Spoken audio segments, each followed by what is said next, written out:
Part 26.40, Surah Ash-Shu'ara, The Poets Assalamu Alaikum. Welcome back to Sufi Essence with Hammad Syed. Kanzel Aman.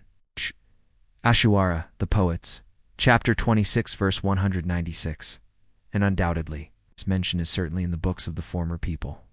Following the emphatic and meticulous assertion of the Qur'an's absolute, divine origin, its untainted angelic transmission by the trustworthy spirit, its sacred placement upon the Prophet's kalb, its luminous form as a clear Arabic tongue, verses 192 to 195. The divine discourse now solidifies its authority by demonstrating its profound historical and scriptural continuity. And undoubtedly, its mention is certainly in the books of the former people.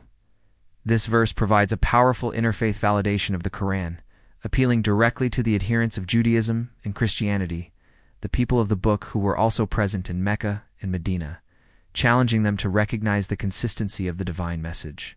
The emphatic phrase, and undoubtedly its mention is certainly, and refers not only to the imminent coming of the Prophet Muhammad, peace be upon him, as prophesied, but, more expansively, to the essential ilm knowledge and core theological truths contained within the Qur'an itself. The term books of the former people, Zuba al-Awalkin, refers generally to the older revealed scriptures, such as the Torah, given to Musa, peace be upon him, and the Gospel Injil, given to Jesus, peace be upon him, asserting that the fundamental principles of pure monotheism, the inevitability of prophecy, the certainty of resurrection, and the moral law are consistent across all divine dispensations. This is a theological declaration of unity, proclaiming that the Qur'an is not an anomaly, a sudden break, or a historical interruption, but the final, perfected link in a single, continuous chain of revelation that began with the very first prophets. The spiritual significance of this continuity is immense. It demonstrates the constancy, mutability, and non-contradictory nature of Allah's purpose throughout time, reinforcing the concept that the Lord of the worlds does not change his core message of human submission. For the sophisticated seeker, this verse encourages a universal, expansive view of divine history, establishing that the essence of Sufism, the pure, undivided focus on Allah Ta'ala, has always been the central, unchanging teaching of all messengers.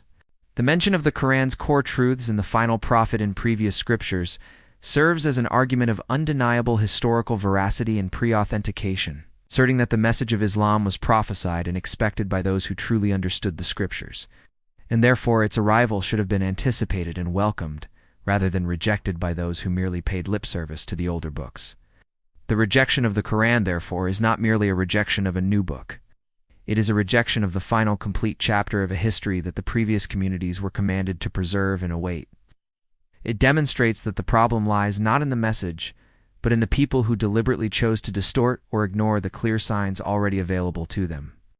Kanzel Aman, Qur'an, Ash-Shu'ara, The Poets, Chapter 26, verse 197. Did it not suffice them that the scholars of the children of Israel know it? The argumentation for the Qur'an's truth now moves from the general assertion of scriptural continuity, verse 196, to a powerful, pointed, and verifiable evidential challenge directed at the immediate audience of the prophet. Did it not suffice them that the scholars of the children of Israel know it? This verse is a direct rhetorical thrust, utilizing the compelling testimony of external, impartial witnesses, the learned, trustworthy scholars ulam of the Jewish tradition, the children of Israel, to authenticate the truth of the Qur'an and the Prophet's mission. The Prophet, peace be upon him, was facing relentless opposition from the pagan Meccans, who, despite their polytheism, held a deep cultural, historical, and intellectual respect for the ancient Abrahamic traditions and the knowledge held by the Jewish community. The question, did it not suffice them, is posed as a challenge to the Meccans' intellectual honesty and their claim of searching for truth.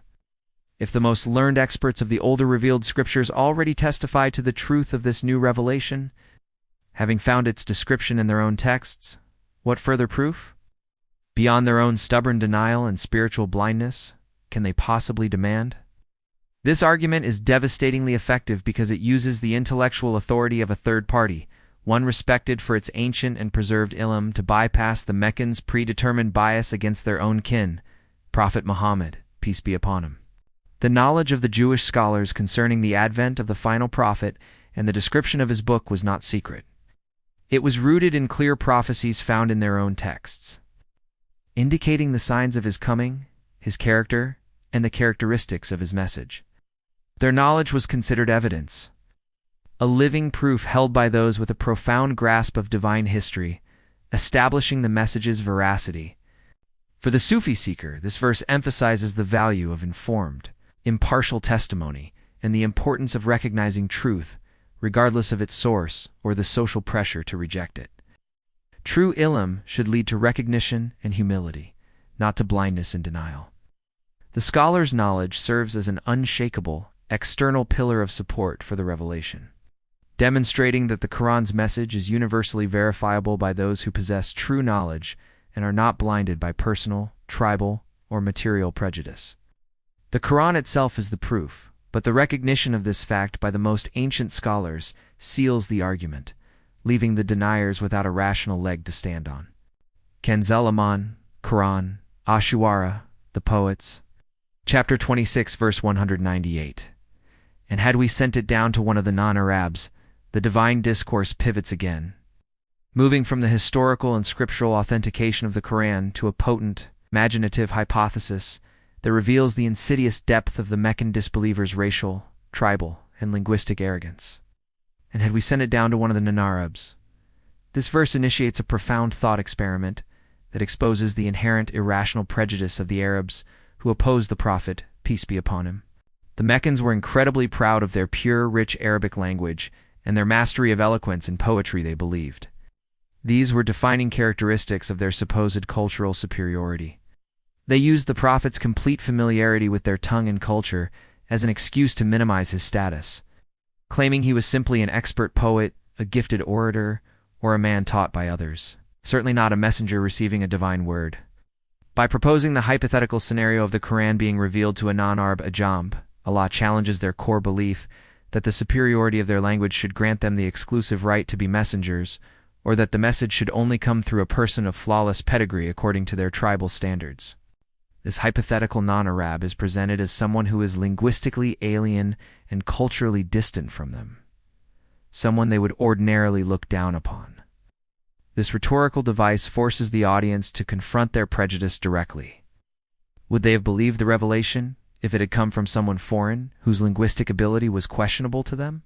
The underlying assumption being challenged is that the Arabs' rejection was not based on the lack of clarity or truth in the message, but on their envy and resentment that the message was given to one of their own, Muhammad, peace be upon him, who disrupted their established social order. This highlights that their disbelief was rooted in arrogance and tribal pride, not in a rational search for truth, proving that they would have found a different excuse for their denial, no matter the circumstances. The spiritual lesson embedded here is the condemnation of all forms of racial, cultural, or linguistic chauvinism as barriers to divine truth. Allah's choice of a messenger is based on the purity of his kalb and the perfection of his character. It's not on race, social status, or tribal affiliation. Qur'an, Ash-Shu'ara, the Poets, chapter 26, verse 199. And he read it to them, they would not have been believers in it. The hypothetical scenario posed in verse 198 reaches its profound, inevitable, and spiritually sobering conclusion, revealing the deeply entrenched spiritual pathology of the disbelievers. And he read it to them, they would not have been believers in it. The outcome of the thought experiment is definitive and final. Even if the Qur'an, with all its inherent clarity, power, and eloquent, tributes universally acknowledged had been sent down to a non-Arab, and that non-Arab had somehow managed to convey or read it to the Meccans, their response would still have been complete and utter rejection. They would not have been believers in it. This stark conclusion demolishes the last remaining potential excuses of the deniers. If the Prophet, peace be upon him, were rejected because he was one of them due to tribal jealousy, then surely a non-Arab should have been accepted as someone outside the sphere of their internal envy. Yet the verse states that even this scenario would fail. This implies that their denial is not a matter of circumstance, culture, or identity, but a matter of deep-seated internal spiritual resistance. Their kalb had become hardened and closed off to the truth of monotheism, moral accountability, and the coming judgment, making them immune to any form of evidence, regardless of how overwhelming, clear, or foreign its carrier might be. Their unbelief is established as a free will choice rooted in obstinacy, a resistance to surrendering their idols, their exploitative way of life, and their social power structures, not a lack of proof or a misunderstanding of the messenger. The spiritual lesson for the sophisticated mind is that the effectiveness of revelation is ultimately dependent on the receptive state of the heart. For those who are determined to deny, no amount of evidence, whether linguistic, historical, or miraculous, will ever suffice to break through the armor of their prejudice. This verse serves as a source of solace for the prophet, peace be upon him, confirming that the failure of the disbelievers to accept the message is a reflection of their own spiritual demise, not a flaw in the majesty or the truth of the revelation. The path to Elam is paved with humility and readiness, qualities the arrogant Meccans fundamentally lacked. Qur'an, Ash-Shu'ara, the Poets, chapter 26, verse 200. Thus we cause it to pass through the hearts of the sinners. The surah now concludes this sequence by moving from the specific narrative of rejection, verses 198 to 199, to a universal divine principle that governs the spiritual blindness of all heedless humanity. Thus we cause it to pass through the hearts of the sinners.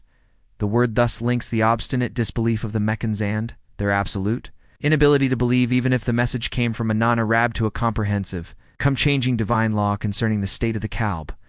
The phrase "we cause it to pass through" describes the process by which the warning, the signs, and the truth of the Qur'an are presented to the hearts of the sinners, yet fail to penetrate, take root, or effect any change. The word salanju implies a deep, profound insertion or passage. The message is not kept hidden. It is inserted into the very core of their being, yet their willful denial and ingrained sins act as a spiritual barrier, causing the truth to merely pass through without being absorbed, like a brilliant light beam passing through an opaque, unpolished lens without illuminating the space behind it. The sinners mujrimin are those who have persistently and freely chosen a life of disobedience, arrogance, and injustice, accumulating layers of spiritual rust upon their kalb. This accumulation of persistent error, the constant rejection of the moral compass, eventually leads to a state where the heart can no longer perceive or respond to the divine light, resulting in a self-imposed spiritual ceiling. This state is not an arbitrary act of fate by Allah, but a natural, it's an inevitable consequence of their own continuous free will decisions to prioritize transient worldly life and commit repeated transgression over submission to the divine will. The ultimate spiritual lesson is that sin is not just a moral lapse, it is a metaphysical act that fundamentally compromises the receptivity of the kalb to ilm. It is the human being's choice that leads to the divine implementation of this law. The path of Sufism is precisely the path of purifying the kalb through remembrance and continuous, striving to ensure the divine word does not merely pass through, but is welcomed, internalized, and acted upon, leading to genuine spiritual transformation and salvation from being counted among the sinners. Hadith. The Prophet, peace be upon him, taught, "There is a purification for everything. And the purification of the hearts is the remembrance of Allah, and nothing is more saving from the punishment of Allah than the remembrance of Allah," they said. Not even striving in the path of Allah, said not even striving in the path of Allah, lest it be that a person strives until his sword is broken. Jami at-Tirmidhi Hadith 3377. This profound hadith serves as the absolute spiritual antidote to the condition described in verse 200, where the message merely pass ease through the hearts of the sinners. The hadith confirms that the reason the message fails to penetrate is the impurity or rust in the kalb. The purification of the heart is identified as the remembrance of Allah dhikr. This practice is the direct opposite of the heedlessness and spiritual malaise that defines the sinner's mujriman. The hadith emphasizes that the active, persistent remembrance of Allah cleanses the heart, making it receptive to the divine ill, and, in the process, serving as the most effective defense against the punishment that befell the heedless nations. This spiritual striving dhikr is elevated even above physical striving in battle, demonstrating that the inner war to purify the kalb is the most foundational and critical element of faith, the prerequisite for truly receiving and acting upon the Qur'an. Let us now supplicate, drawing from the profound lessons of these verses, asking Allah to grant us a deeper understanding and to guide our every step. O Allah, grant us the spiritual wisdom to recognize when the oppressors project their own inner rage and spiritual turmoil onto the righteous. Guard our hearts from the fatal arrogance of worldly power that boasts of being a vigilant group, unaware of your absolute, all-seeing eye. Protect us from the destructive spiritual trap of deep attachment to gardens and springs and earthly treasures, which leads the soul away from your path. Make us worthy, through patience and faith, to be the inheritors of spiritual and worldly goodness, granted through your decree of ultimate justice.